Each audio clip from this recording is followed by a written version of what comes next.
Okay, then may I introduce to you our next speaker, Professor Timo Koivurova.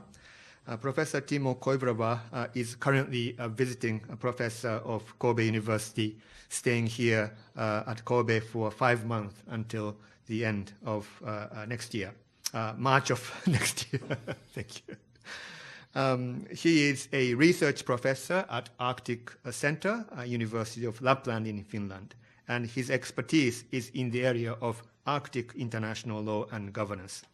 Professor Koivurova has extended his research interest into Antarctic governance while assisting the Finnish delegation and the upcoming host for the ATCM in Helsinki in May of 2023.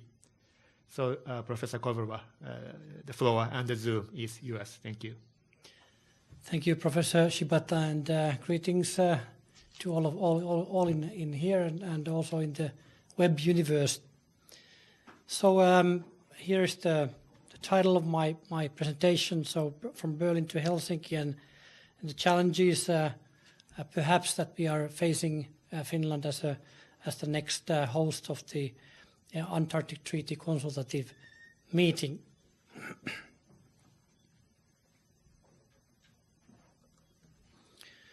So here's how I'm going to progress with the presentation. First of all, some background to the Finnish chairmanship. Then kind of what are the kind of, let's say, fingerprints of Finland as a host of the ATCM. What are the challenges that we may be facing? We, of course, do not know that, and then I will draw some conclusions. Here you can see the kind of a symbolic animal for our host period. So the Arctic tern, which is breeding in the Antarctic and spends a lot of its life as well in the Antarctic. So it's a bipolar animal.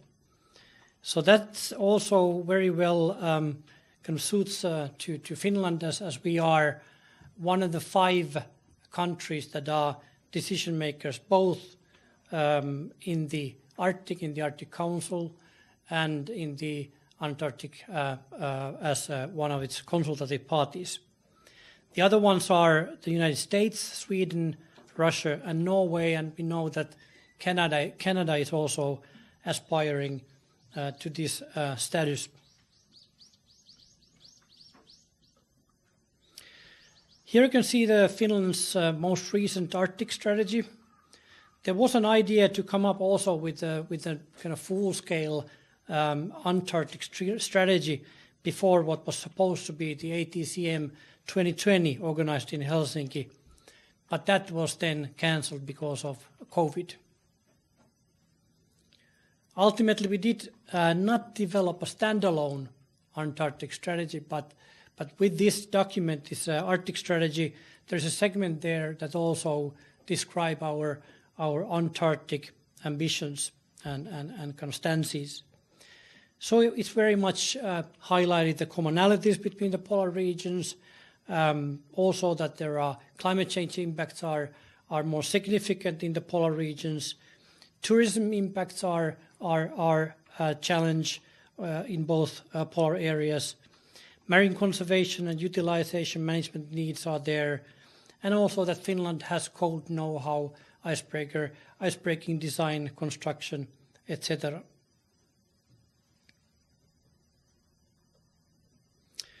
Here you can see our ABOA research station, seasonal station, which is visited by natural scientists once per year in the austral summer. COVID time obviously excluded. About 15 persons fit in there, mostly natural scientists. Swedish station, Vasa station, is very close by, about 200 meters. A lot of cooperation with the Swedes, and all are nested within the Norwegian claim area, Queen Maud's land. So some background to the Finland's kind of Antarctic international presence. We received our consultative status in October 1989. And this ABOA station had started already in 1988-89 season.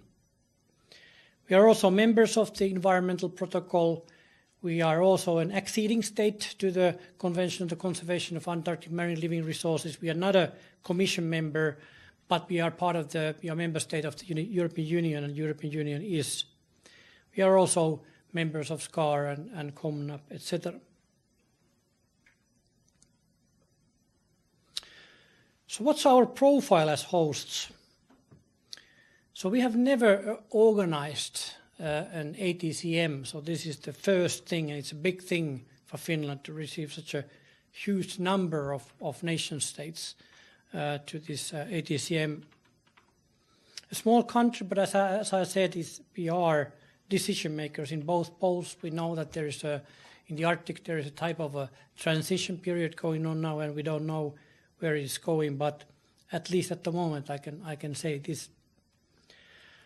So our preparations were already well developed for the 2020 ATCM. So pretty much we had to cancel it about 2 months before the takeoff. So the takeoff was 25th of May 2020, and then we know all that it was in the at the end stages of March that pretty much the whole world closed down.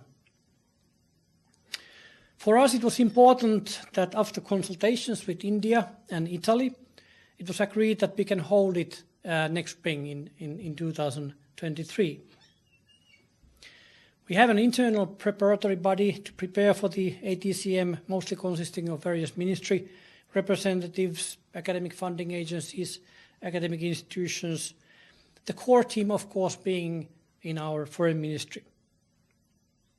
And obviously this is a wonderful opportunity to make these Antarctic issues visible in a country like Finland, which has more like an Arctic presence than the Antarctic.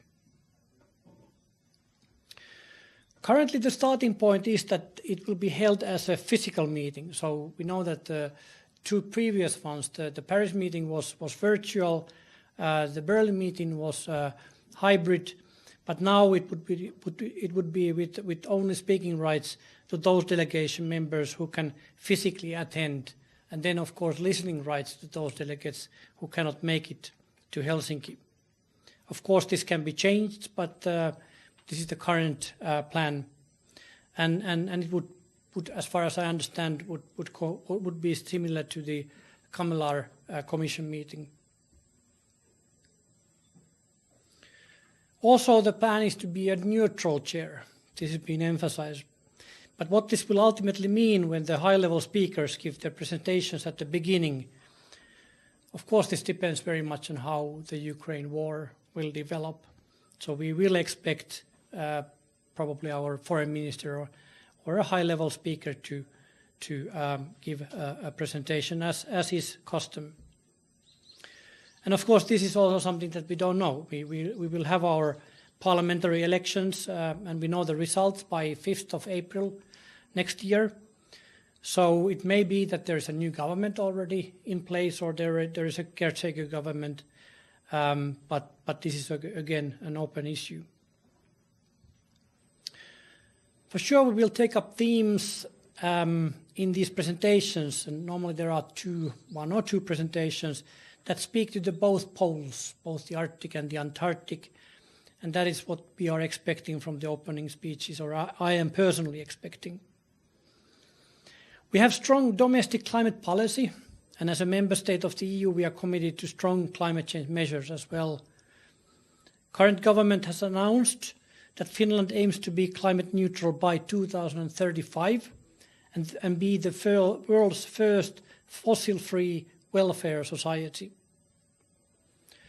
Also in our Arctic strategy and also the EU's Arctic strategy that was adopted almost at the same time, in both documents there is an advocacy that we should not open any new fossil fuel reserves on the Arctic.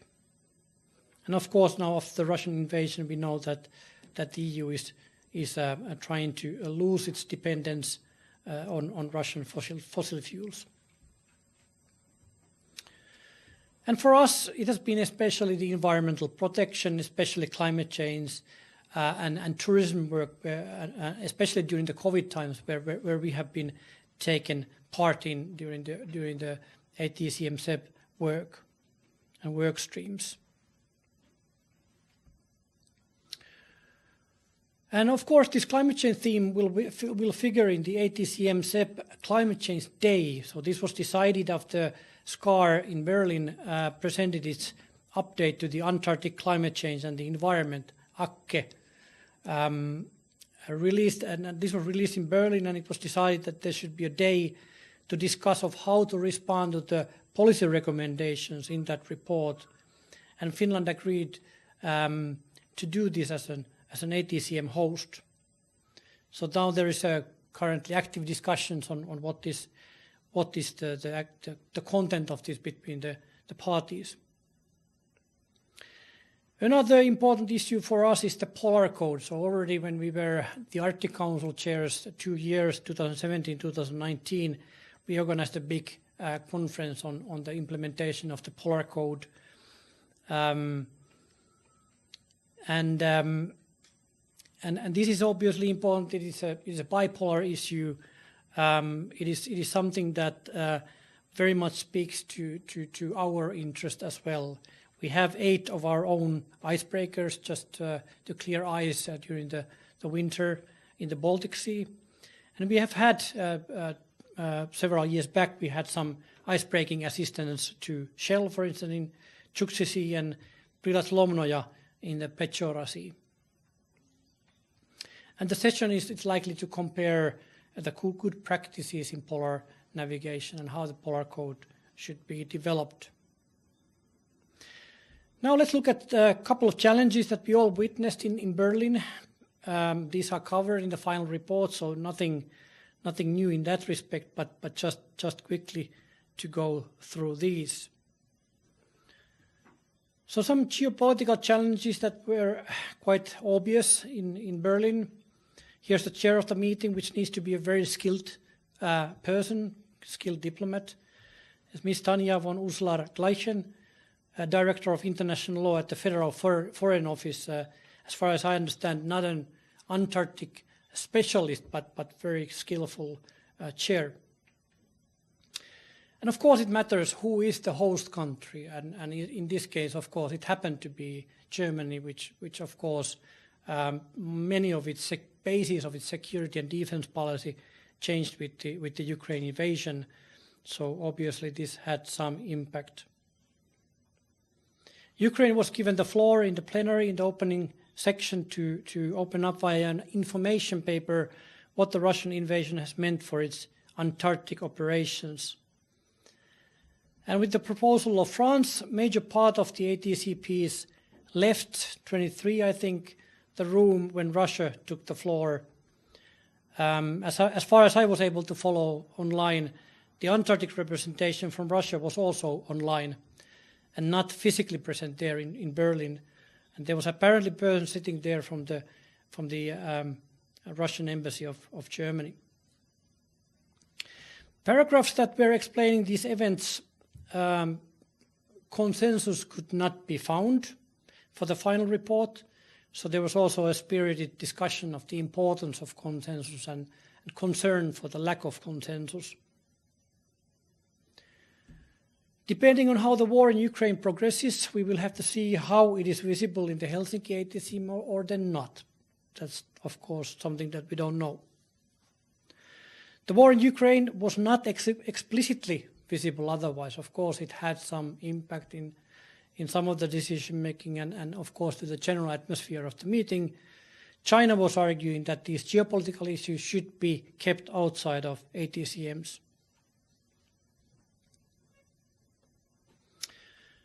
And a few words about the climate change as well. Climate change science was a slightly divisive issue as well in Berlin. When the SCAR was presenting its update to the Antarctic climate change and the environment report, this triggered some responses from China. China was concerned of some uncertainties that were in the report, and and said that SCAR is not an appropriate body for providing policy recommendations. And of course, when we look back and we know how the climate change work has developed in the Antarctic context, it has been with this 2009 ATCM released by SCAR, then the climate change response work program adopted in 2015, and then there was a subsidiary group established in 2017 to take forward this program. And one kind of problematic issue was the update that the climate change response subsidiary group had proposed, and that was not agreeable with for China.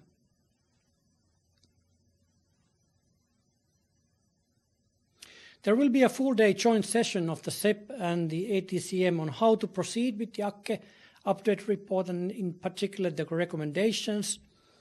Even if the planning of this day is still at the very beginning stages, this may be a session where parties can engage with each other on how to proceed with climate change in the Antarctica. Let's at least hope so. So final words. So I think we are fairly well prepared. We have been preparing from 2019, so I think that we are quite ready to receive our guests. We do not yet know how the Ukraine war will be raised there, or will it be raised at all, and what in general is happening with the Ukraine war. All of this is still in the air. Climate change will be debated in this ATCM CEP full-day session on climate change, and let's hope that there is some constructive kind of debate there. And Finland naturally raises issues that are kind of speak to the both poles, so as I was mentioning, the polar code, climate change, etc. So with these words, thank you very much.